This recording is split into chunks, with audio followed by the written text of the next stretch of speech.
Bem, boa tarde a todos e a todas. Cumprimento os presentes na pessoa da ministra Delaide Arantes, cumprimentando o presidente da mesa. Estendo os cumprimentos ao professor Sidney Machado, pelo convite que se estende desde a manhã deste dia. Obrigada, professor Sidney. Bem, falar sobre terceirização trabalhista na perspectiva de uma renovação processual que se dá a partir do novo Código de Processo Civil, isso só faz sentido quando nós buscamos resgatar os fundamentos constitucionais de proteção ao trabalho humano como instrumental para se viabilizar a teoria dos precedentes. Se a teoria dos precedentes passa a ser o caminho para a atuação jurisdicional, que esse caminho seja feito a partir do resgate dos fundamentos constitucionais de proteção ao trabalho humano. Então, eu gostaria de traçar o diálogo aqui com os senhores e com as senhoras a partir desta perspectiva, que é a perspectiva de fundo constitucional, ou seja, lançar luzes sobre os limites constitucionais à terceirização trabalhista, porque é a partir deste marco constitucional que nós devemos caminhar para poder pensar em perspectivas de direito do trabalho, em teoria dos precedentes, a partir desse ano que se descortina. Então, nesse sentido, eu queria dar início à minha fala pensando naturalmente numa perspectiva teórica de fundo constitucional, qual é o tipo de trabalho que é absorvido, que é tutelado pela Constituição de 1988 e quais são os fundamentos de proteção ao trabalho dado aí pela Constituição de 1988. A Constituição Federal de 1988, ela estabelece um regime constitucional do trabalho protegido. E esse regime constitucional do trabalho protegido, ele se dá tanto numa perspectiva de elemento espacial, pela integração do trabalhador no espaço do tomador de serviços, no espaço empresarial, mas uma integração protegida, assim como através de um elemento de integração no tempo do trabalho, que seria o componente temporal. Quer dizer, uma suposta previsão, por meio do que se denomina de princípio da continuidade da relação de emprego, de que este trabalhador ele poderá seguir continuamente na relação de emprego, recebendo, inclusive, da parte contratante, estímulos para que ele possa seguir e enraizar-se nesta relação jurídica de emprego.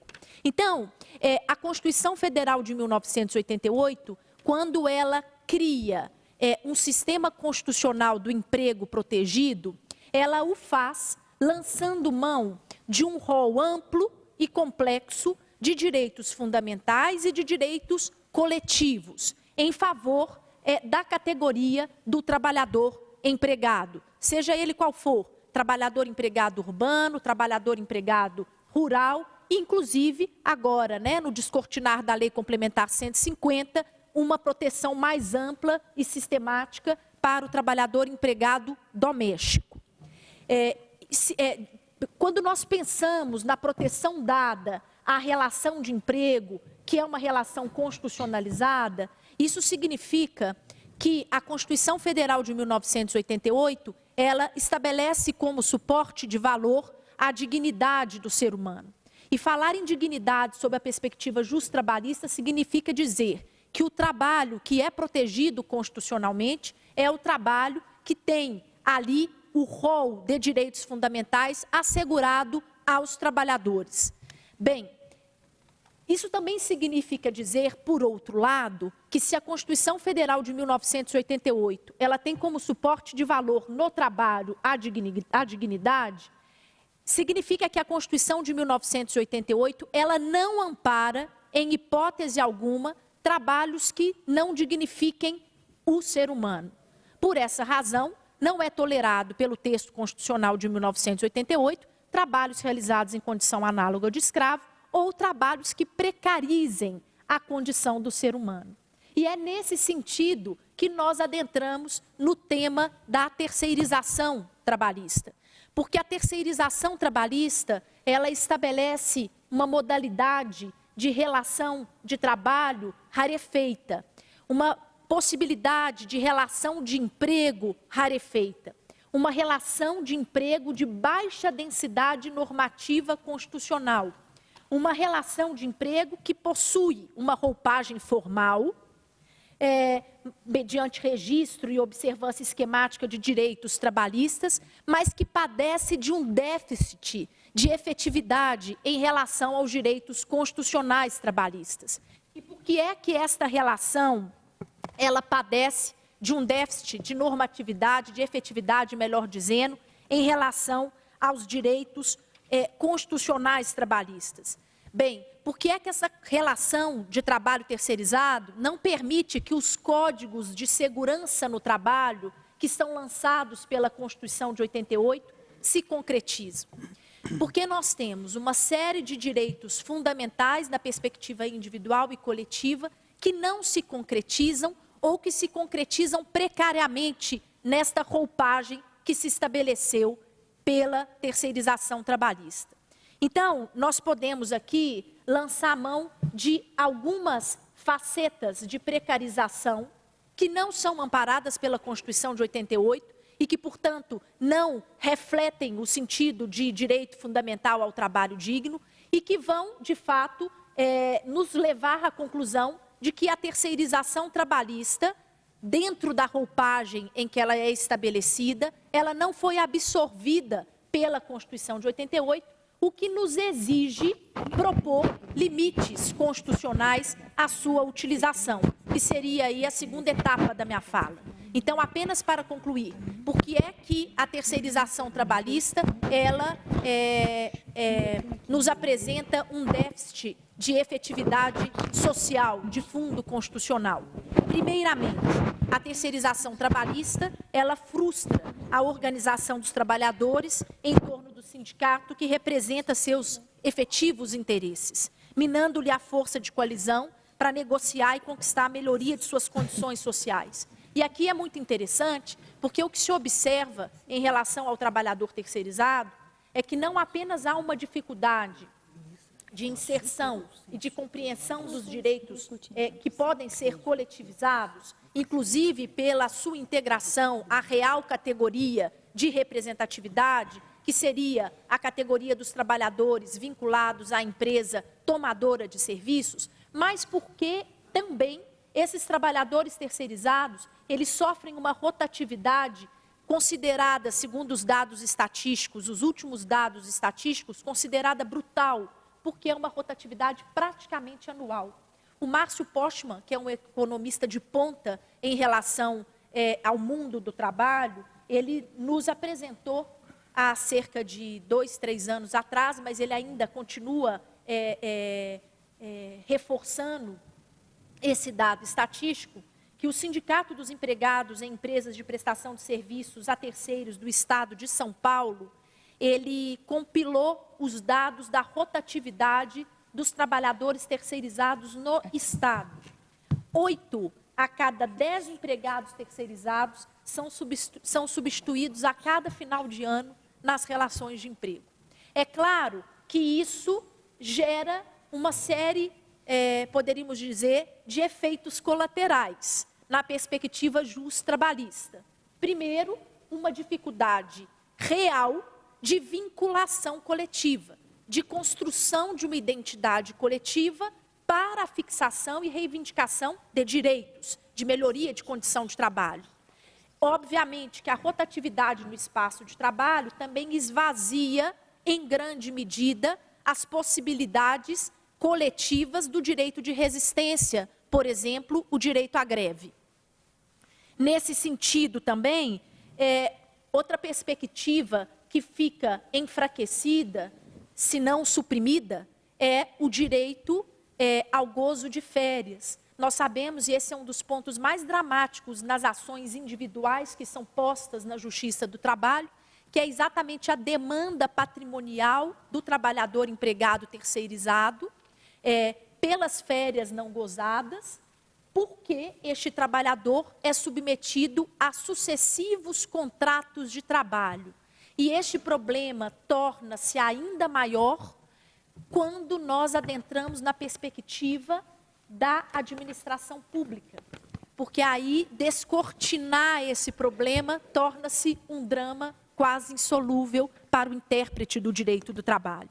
Bem, para além dessa perspectiva do tempo do trabalho, a terceirização reduz o patamar remuneratório do trabalhador terceirizado e tem aumentado o risco de inadimplemento em face do condicionamento contratual. Isso porque nós não saberemos ao certo quem é o real contratante deste trabalhador, seja também porque este trabalhador não consegue utilizar com êxito as vias coletivas, através dos instrumentos coletivos negociados, para poder resistir e reivindicar melhoria de patamar salarial.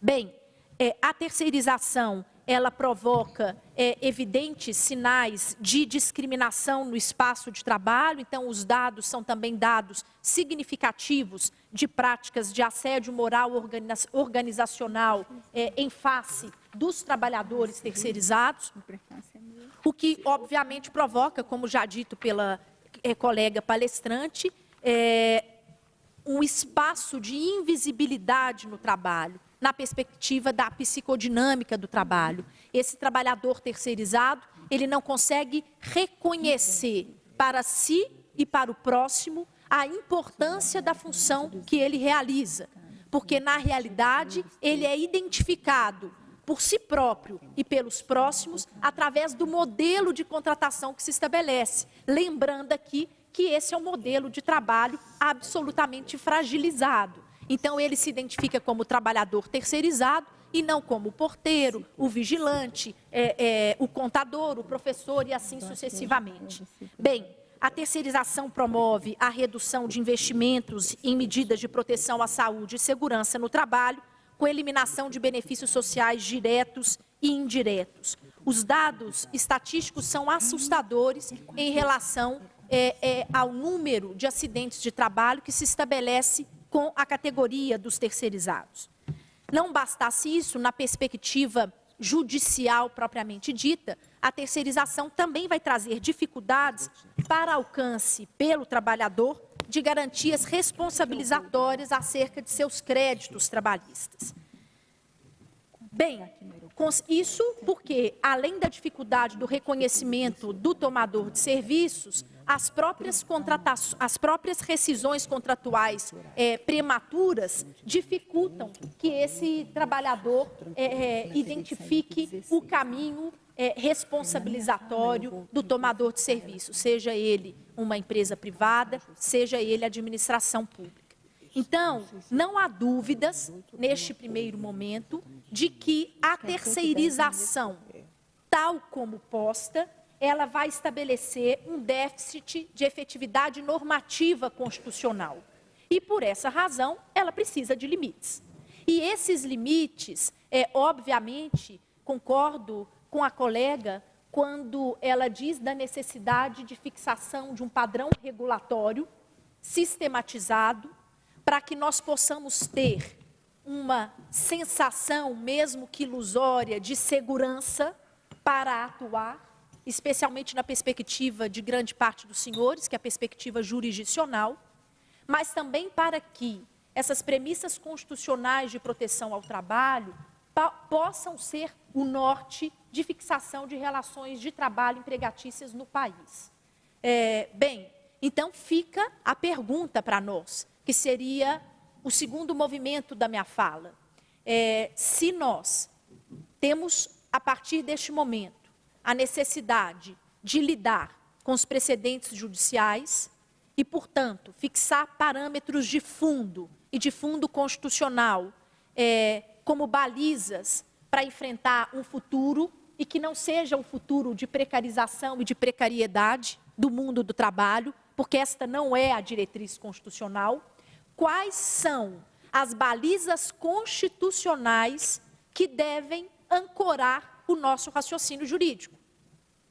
Porque, obviamente, que na perspectiva dos fatos e da construção probatória, isso pode variar de matiz. Então, a pergunta, na perspectiva teórica, é como suportar a terceirização? Existem possibilidades de controle ou de limites à prática da terceirização?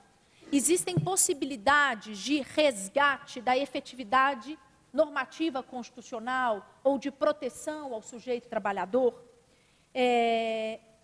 Em outra medida, a autonomia da vontade e da contratação que a Constituição de 1988 assegura à livre iniciativa, ela tem uma amplitude desregrada, ou deveríamos ostentar aqui que a autonomia da vontade e da contratação que a Constituição assegura à livre iniciativa, ela deve ter, portanto, uma amplitude fundada não nos direitos patrimoniais privados dos seres econômicos e jurídicos, mas sim no sentido de valorização do trabalho humano. A Constituição é muito clara nesse sentido. No campo das relações de trabalho, a liberdade de contratação empresarial tem de ser exercida de maneira a assegurar a valorização do trabalho humano, a dignidade da pessoa, a justiça social, a segurança. O que se faz na perspectiva da Constituição, mediante o respeito ao emprego e ao direito do trabalho. Se nós observarmos não apenas a topografia do texto constitucional, mas também no artigo 170 do texto de 1988, ali se diz que são valores sociais, o valor social do trabalho e o valor social da livre iniciativa. Isso significa que a livre iniciativa, ela deve promover, não em grande medida, mas ela deve promover integralmente, seja de modo artificial, por nossa orientação jurídica, o valor da proteção, os valores de proteção aos direitos fundamentais. Não apenas os direitos fundamentais trabalhistas, mas os direitos fundamentais amplamente lançados no texto de 88. Bem, se estamos, então, partindo do pressuposto que não há ponderação, que o valor social do trabalho, ele deve preponderar, porque ele vai enaltecer a condição do ser humano, que topograficamente foi colocada no centro normativo da Constituição de 88, nós podemos aqui concluir, enquanto característica ou fundamento de limite constitucional da terceirização, que não cabe, em hipótese alguma, terceirização de atividade fim. Não é possível, na lógica constitucional, promover-se qualquer mecanismo de intermediação da força de trabalho. Não há suporte constitucional para mecanismos de intermediação do uso da força de trabalho. Por isso, me parece absolutamente irracional a discussão política que hoje se coloca, tanto na Câmara dos Deputados e agora no Senado Federal, de uma possibilidade de abertura da terceirização para atividades fins. Porque não há suporte na Constituição de 1988 para a intermediação da força de trabalho humano. Aliás, essa é uma orientação que se reverbera no mundo ocidente afora, através dos diversos instrumentos internacionais, aqui apenas para citar um instrumento internacional antigo, que data da década de 1940, com a Declaração de Filadélfia, que naquela época já nos dizia que o trabalho humano não é mercadoria. Essa orientação, ela se projetou integralmente no texto de 1988. Então, não temos dúvida que esse argumento constitucional, para nós, é um argumento de peso. E se politicamente ele for desrespeitado, mecanismos jurídicos virão exatamente para que a Constituição de 88 seja respeitada na íntegra. Num segundo momento, a terceirização de atividades meio. A terceirização de atividades meio deve ser considerada um modelo restrito, excepcional, acessório, socialmente mais vulnerável e, por isso, carecedor de uma tutela legislativa especial que confira a máxima densidade possível ao trabalhador terceirizado, com vistas à sua proteção e para a superação do modelo de trabalho rarefeito estabelecido. Vejam bem, se a lógica da terceirização é o avanço no core business da empresa tomadora, isso significa que não há justificativa jurídica para não se aplicar direitos fundamentais trabalhistas. O grande problema é que nós sabemos que o direito do trabalho é fruto de um sistema capitalista de produção, com todos os seus paradoxos, ele precisa conviver com uma estrutura em que se pensa apenas, ou muito significativamente, no uso da força de trabalho como um custo da produção. Por isso, essa lógica artificial de se romper com direitos trabalhistas. Mas eu não tenho dúvida que para que a terceirização de atividade meio seja utilizada sob a justificativa de investimento na atividade central, na especialização da empresa tomadora, é necessário que a terceirização de atividade meio possa efetivamente assegurar ao trabalhador terceirizado toda a gama de direitos fundamentais. Isso é possível? Vocês podem me perguntar. Gabriela, isso é possível? Eu posso dizer para os senhores, e os senhores podem confirmar através da atuação prática, que até o presente momento não conseguimos atingir esse momento ideal de que a terceirização seja uma terceirização feita de forma excepcional, sem se desrespeitar direitos fundamentais trabalhistas. Bem, finalmente, a Constituição de 1988, em seu artigo 7º, inciso 1º, instituiu um regime de emprego socialmente protegido, dotado de um conteúdo material que compreende um componente espacial, consistente na pretensão de máxima integração do trabalhador em empreendimento econômico, e um elemento temporal, que diz respeito à pretensão de máxima continuidade do vínculo de emprego. Assegurar esses dois componentes significa, em termos de argumentação jurisdicional, concretizar o valor social do trabalho em contraponto ao valor da livre iniciativa. E isso precisa ser feito a partir de um sentido de renovação do princípio da proteção, do dito princípio da proteção. Isso significa romper com as barreiras patrimoniais para se discutir também, na perspectiva da terceirização trabalhista, direitos extrapatrimoniais, que são também direitos que ficam às margens de um sistema de proteção. Ou seja, discutir sob a perspectiva de fundo constitucional, saúde e segurança do trabalhador terceirizado, construção de identidade coletiva, construção de identidade pessoal por meio do trabalho. Todos esses elementos de direito patrimonial e de direito extrapatrimonial, se levados a sério, se levados a cabo, poderão permitir que a teoria dos precedentes judiciais na temática da terceirização trabalhista caminhe por um caminho de previsão constitucional, de fortalecimento do direito do trabalho constitucionalizado. Muito obrigada.